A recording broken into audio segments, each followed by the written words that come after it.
Whether you're an avid property investor or about to buy your first property, why do it alone when you could partner with Australia's best buyer's agent? Director of Pure Property Investment, Property Investment Professionals of Australia board member and REB Buyer's Agent of the Year, Paul Glossop, can take your portfolio to the next level. Get in touch today to discuss your investment goals. Get one-on-one insight from Paul Glossop. And for the first 100 people, this service is completely free. Head to purepropertyinvestment.com today to schedule your consult with Paul Glossop directly.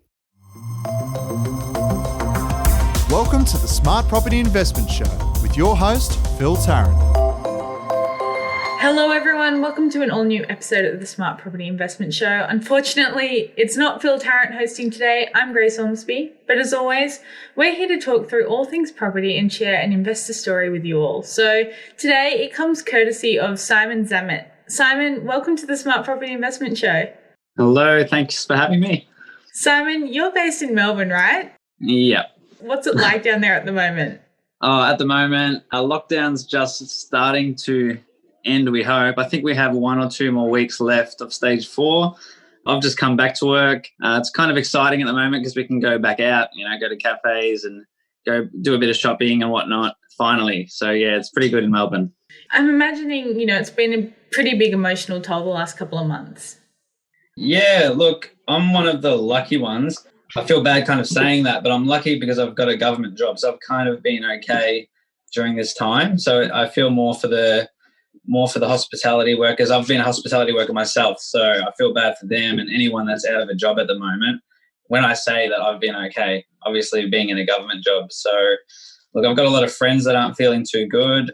Yeah, I guess what can I say? It's okay at the moment for me. And what is your job? I'm a primary school teacher. Okay, so you would have been working from home for a while then? Yeah, I was working from home, which was like a bit of good, a bit of bad. Good being, look, 38 hours a week with kids, face-to-face, is hard enough as it is. So being at home, it's a bit easier in that sense, but then there's a lot more planning in terms of, obviously, you guys know, online, just like podcasting, there's a lot of meetings with the kids and difficulties with the internet, and it's just a lot of new problems that come up when you're teaching remotely. But it was okay. It was a bit of fun as well. I was going to say, you would be very used to Zoom meetings by now. Yeah, I'm totally used to them. Zoom, WebEx, all of them. I've been having to learn how to use all of them. Before we do dive into your investment property journey, because that's obviously what you do on the side, when would you say you first expressed an interest in property investment, in buying real estate? I guess property was for as long as I can remember, me having my background, my parents always nagged me to save, because you're going to need to buy a house when you're older. That was when I was a kid. So that was just always on the back of my mind. So I was always a saver, working since I was 16. Yeah. But investing in property as an investment only started when I was about 22 or 23.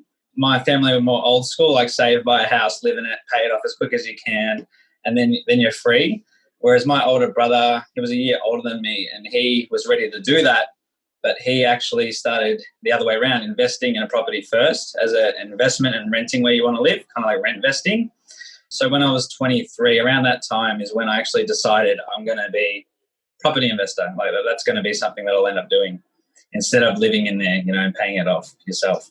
If your family was that little bit old school, Was it hard for them to reconcile the rent vesting idea with what they had always told you? Or did it, it is, well, we're in 2020 now, but a few years ago, it's still, things have changed a lot, haven't they? Yeah, not really. It was quite easy because they never forced us to save or forced us to buy a house. It was always just frequent advice, like the nice way to put it, always just telling us save, buy a house. And I guess investing in a property, look, if you're a parent and your kids are starting to invest in property, you can't really be upset with that. So I don't think it bothered them too much. I love that it's frequent advice and not nagging. Yeah, frequent advice, a nice way to put it. And you do have a property. Can you share a little bit about that first investment that you made? Yeah, so my first investment was a property. It was a 4-year-old brick house in Curlewis on the Bellarine Peninsula, just out of Geelong. 4-bedroom, 2-bathroom, and it's about 470 squares, so good size, close to shops, close to a couple of schools. Yeah, just a 4-year-old house in Curlewis. Yeah. How much did that set you back at the time? Was it 2016 that you bought that? This was 2017. I bought it for $390,000. You would have only just been out of uni then, wouldn't you? Yeah, I bought it in my first year of teaching. So, yeah, just out of uni. Yep. Wow. Which not many people can actually do. No. How did you, save up the deposit, even spend the time researching when you would have been really busy every week? Saving, look, I'll admit I was a uni student that didn't study too much. So, yeah, out of year 12, I started university in a music course. I started a music course at VU, and I realised it wasn't for me. So I spent that year just working. I just had 3 jobs, 1 in retail and 2 in hospitality. I'm not working 80 hours a week or something crazy, just enough. I was probably working about 50, but I needed 3 jobs to get that much. And from then on, I was just working heaps and saving. And when I started uni, I just dropped down 1 job. So I think I was still working full-time while I was in university, so about 35 to 40 hours a week working, because university was only about 3 days a week. So it was still kind of manageable for me. And I never did it in a sense of just I need to save. It was just kind of, if I wasn't working, I'd feel like I was doing nothing, because I didn't really study much, to be honest. Like when I was at uni, I was studying. When I was at home, I wasn't thinking about it. So I might as well work. Yeah, that leads into my next question. When you started saving, I know you obviously had that advice from your parents growing up to buy a property, but was it the intent? Is that what you were sort of setting out to do, or was it just kind of a happy accident almost that you did make enough money? Yeah, so saving for me was just enjoying seeing the numbers go up in your bank account. When you're a bit younger, you enjoy that. And I guess subconsciously, I always just knew it's going to end up being for a house. So for an investment property, I had no idea. I probably didn't even know what that was back then. But I probably was saving for that house subconsciously. I just knew I wasn't going to spend it on a car or something like that. Good on you. Yeah. So with the Curlewis property, did you know that you wanted a 4-bedroom place? How did you kind of come to that particular property, really? Yeah, no, not really. I guess I got to Curlewis. I was pretty lucky. So my parents had bought a block of land in Curlewis a couple of years before that. So, and my dad is super, he knows all the details about everything. So I had someone already that was confident in the region, in the suburb. So I started looking in Curlewis myself and just was looking at the average prices for 4-bedroom, 2 bathrooms. Being a bit naive, I guess I was looking for 4 beds, 2 bathrooms because I just thought it might have been the best one. Back then I was thinking more bedrooms, more bathrooms, the better. It kind of is, but I guess I was lucky to go for that. And I just ended up finding a house like that was under market value at the time.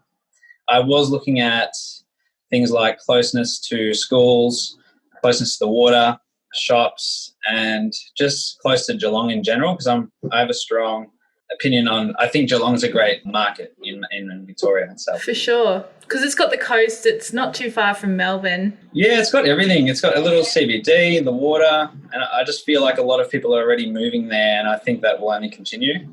Would you live there yourself, or is it more of an investment-driven decision? It's funny, when I bought the property, I said there's no way I'll ever live here. It's not for me. I like more being around culture, like especially cafes and that type of thing. But the older I'm getting, the more I'm seeing it's possible, but not for me, not so much Curlewis, maybe more in Geelong, the CBD, but not yet living in Curlewis. Fair enough, Simon. We might take a quick break there, but straight after that, I want to find out, how that investment's actually going for you 3 years down the track. Welcome back to this episode of the Smart Property Investment Show, where we're talking with Simon Zammit, a school teacher, a 26-year-old down in Melbourne who bought his first investment property 3 years ago. Is that right, Simon? Yeah, that's 2017. I can't believe how quickly this year's going. But Simon, did you get tenants in there straight away? How did you find that whole landlord situation when you first started? Because you were only young. Yeah, so I bought it at 23 and I moved in for a year. So the property itself wasn't, the actual bones of it was great, but the front yard and backyard was quite disgusting, to be honest. So I actually moved in for a year. Was that to satisfy owner-occupier requirements? or anything A bit like of that, but also a bit of, I was living at home this time and I just wanted to move out as well. So I thought, not two birds with one stone. So I'll move out into a house I just bought, fix it up a bit, do the landscaping, and the year after that, I'd pop it up for rent. Nice. Yeah. And what was that year like? If you don't really want to live in Geelong just yet, I imagine it would have been a little bit of a shock to the system. Yeah, it was okay. It wasn't that bad just being an hour out of Melbourne. And I was working in Altona Meadows at the time. So it was only like an hour or so drive to work. And you know what? Listening to podcasts in the car isn't that bad. So it was all right. Is that where you really got onto the Smart Property Investment Show bandwagon? No, I actually just got onto smart property investment during lockdown in Melbourne for the last 2 or so months. It's actually quite new for me. Well, welcome. We're glad to have you. Any other listeners at home, you know, even if you are a new listener, feel free to get in touch. We're always looking to feature new stories on the podcast. So, yeah, you're living down there for a year, and then obviously you've made the move back to Melbourne now. Yeah. How was, could you get tenants easily? What kind of price were you looking at as well? I put it up for $400 a week and I got tenants pretty quick. I think within 2 or 3 weeks. It was a while ago. I don't really remember, but I definitely don't remember it being a long time. So it would have been quite an easy house to put up for rent. And did that cover the mortgage? Yes. So I've just did the finances this year and it's a $2,000 positively geared. Mm-hmm. But that's inclusive of a $1,500 vacancy, which hasn't happened this year. So I guess if I could technically say it's $3,500 positively geared. Okay, wow. And then you've kept tenants in then all through COVID, which is amazing. Yeah, I've actually got really good tenants, which is great. They're keeping it nice and neat. That property was actually famous when I bought it, or infamous, to be honest, for being not really a well-kept property. I think that's another reason why I managed to snag it up for a good price. But the tenants in there, I think they work in Woolworths or something like that, supermarket. So I think they've been okay during this time, which is good. Essential workers. Yes, essential workers. Luckily for them, it's good. And so then, what are you planning now? You've got this property. It's obviously doing okay. It's got tenants in there that are still able to pay the rent, which I feel like down in Victoria would put you in the minority of people at the moment, really, with so much of the city and the surrounding suburbs and regions kind of pretty much grinding to a halt over the last 2 or 3 months. Yeah. So what's next for you then on that property investment journey? Well, yeah, this is actually why I got onto the Smart Property Investment channel. I contacted my broker for a valuation and it came back valuated at $614,000. Wow. Yeah, which is crazy over 2 years. So, and I have at 80% leverage, I've got accessible equity of 156,000, about that much, which is just a sudden just boom of accessible equity, to be honest. So what's next is I'm looking to invest in another property. And that's actually where I'm having some confusion, or not confusion, where I'm trying to get as much information about the market as I can. So literally every morning I've been going on 2-hour walks, listening to podcasts and channels about the property market and just trying to decide where to go next. And I guess that's the hardest part, just deciding where. For sure. And $150,000 is a sizable deposit, no matter where you are, really. Yeah, pretty big. I'm looking more so, though, to go for low-priced houses again, to get 1 or possibly 2, just to diversify a bit. My strategy is more of not so much a positive gearing strategy, but my strategy is to get a property that has as much potential for capital growth while being a neutral, as close to as neutral geared property as possible, because it fits to my whole strategy and lifestyle of I just want it to take care of itself and I don't really want to be changing my lifestyle to manage these properties cash flow wise. So it's not really like you're looking to move in somewhere and, flip it or renovate. You just want property that is in a good area. Yeah, it's to be honest, it's just as close to a CBD as possible and how much I can afford. That's how I actually popped into Curlewis. It was just as close to a CBD in Melbourne as I could afford. That's a neutrally geared at least, yeah. So what kind of areas are you looking at then to do that? Yeah, I've been looking a lot in Brisbane, places like along the southeast coast or north down in Strathmore, that area. I've been doing a lot of research into there. Obviously, it's really hard because I can't travel, which has been terrible. So there's other areas I've been looking at too, like Ballarat and Bendigo, more so regional areas, but not just going to any regional area that is cheap for me and will be positively geared. It's more so regional area that I think has a lot of potential for upside growth, and especially being with the COVID now, really allowing people to work from home and confidently move away from the city as well. Ballarat and Bendigo I see as, and Geelong, major CBDs in the regional areas that I do believe in, but I would prefer Brisbane as just to diversify a little bit more and go closer to a city, a capital city that's still quite affordable. I can imagine the travel thing is a really big deal at the moment. Is that actively preventing you from, looking for property at the moment? Like, do you want to be seeing where your money would be going? Do you want to go to, where's your head at with that kind of thing? Look, I'm the type of person that could just happily buy a property if I'm confident in it, not having to see it.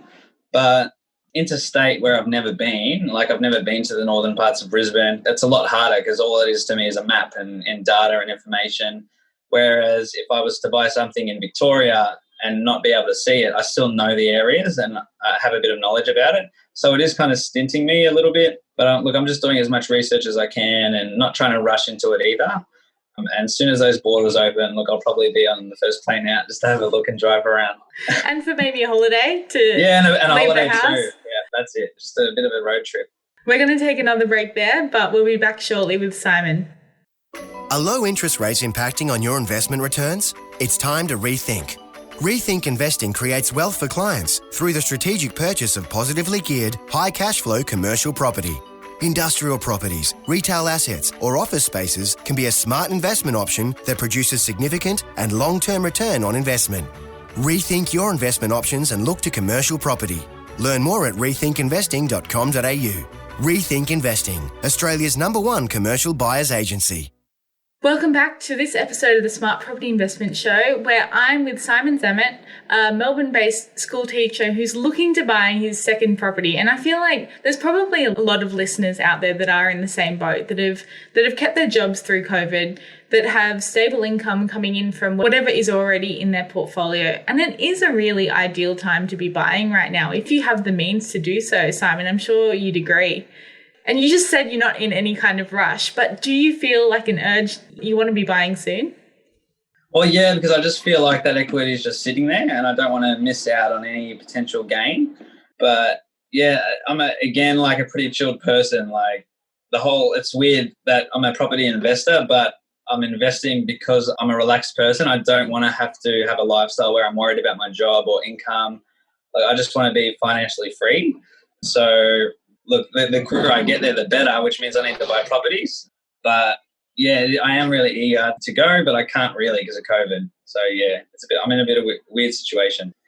And you've sort of alluded to it a little bit. And I know from what you sent through when you brought up your story to the Smart Property Investment Show that you do have a bit of a different strategy to other people that are investing. And so that freedom makes up a huge part of that for you. Has that always been the strategy?